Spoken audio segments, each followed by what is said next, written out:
You know that feeling when you've been screaming at a box for 3 years, and one day the box finally screams back something that isn't complete garbage? That's the vibe with Google Home right now. They've finally admitted that their smart home platform has been running on a hamster wheel powered by a confused squirrel. And now, with the Gemini knife hanging over its head, Google is scrambling to clean up the mess. For years, talking to Google Home was like arguing with a hungover intern. You'd ask it to turn off the bedroom light, and it would take a coffee break, come back, and give you a Wikipedia summary on the history of incandescent bulbs. It was exhausting. The promise was a seamless smart home. The reality was a masterclass in patience. The target audience wasn't tech enthusiasts. It was masochists. People who enjoy the thrill of wondering if, "Hey Google, set a timer for 10 minutes," will actually set a timer, or just start playing Dutch death metal on Spotify. But this new update? It's different. Not because it's flashy, but because it's boring. And boring, in the world of smart home tech, is the highest form of flattery.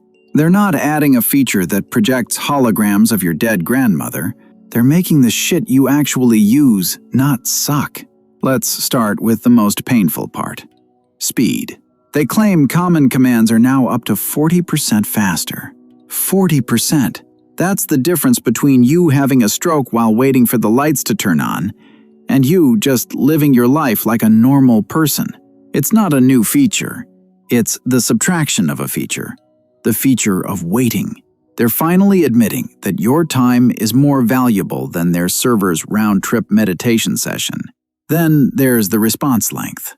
Someone at Google finally understood that when I ask to set an alarm for 7 a.m., I don't need a pep talk.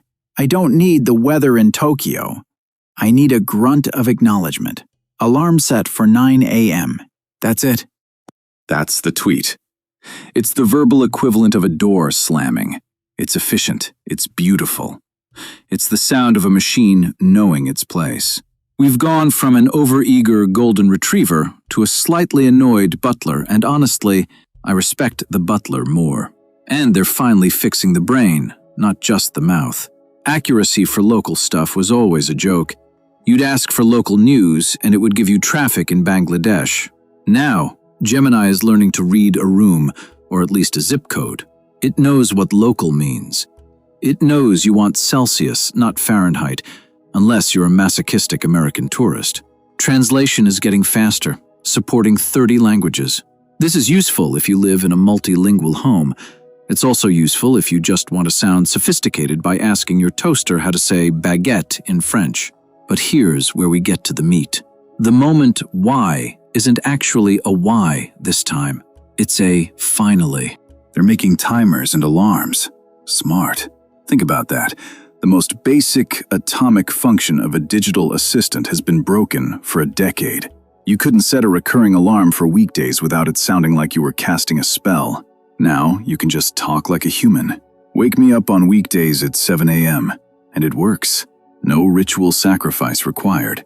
But then, they sneak in something that actually made me lean forward. You can now set an alarm based on world knowledge. Set an alarm for the start of the Lakers game. The machine has to know when the Lakers game is, and then set a timer for that specific point in time. That's not just a command. That's a sliver of genuine, useful context. It's a tiny step from a tool that reacts to a tool that anticipates. It's creepy, but it's the good kind of creepy, the kind that stops you from missing the kickoff. And the automation editor is getting new triggers, oven activity, lighting effects like wake and sleep. This is where the smart home stops being a collection of remotes and starts being a living environment. You're not telling the lights to turn on, you're telling the house to simulate a sunrise. It's the difference between a landlord and an architect. It's the difference between owning a bunch of connected junk and actually building a home that breathes with you. The climax of this whole thing isn't a moment of explosive failure or triumph. It's a slow, creeping realization. I set up the update. I asked it to turn on the lights. Click. Instant. I asked it to set a timer for pizza rolls. Timer set. Short, dismissive. Perfect. I asked it to translate "Where is the library?" into Spanish. It did it. No lag, no errors. And I felt nothing. Just a quiet, peaceful lack of frustration. And that, my friends, is the most terrifyingly effective thing a piece of technology has ever done to me. It didn't make me excited. It made me stop being annoyed. It faded into the background. It became a tool, not a troll. So, the verdict. Should you buy into Google Home now? If you're already in the ecosystem, this update isn't a reason to leave. It's a reason to exhale. It's Google cleaning the gum off the sidewalk before they try to sell you a ticket to the Gemini theme park. If you're outside the ecosystem looking in, this is the first sign that maybe, just maybe, they're getting their act together. It's not a reason to join, but it's a reason to stop laughing at those of us who stayed. Google is finally realizing that the future of the smart home isn't about more features. It's about the disappearance of friction. It's about a house that listens just enough to help, but shuts up the rest of the time. It's about a machine that finally understands that the best response to "turn on the lights" is not a conversation, but illumination. They're not building a smarter home. They're building a dumber assistant. And for the first time in years, that feels like a genius move.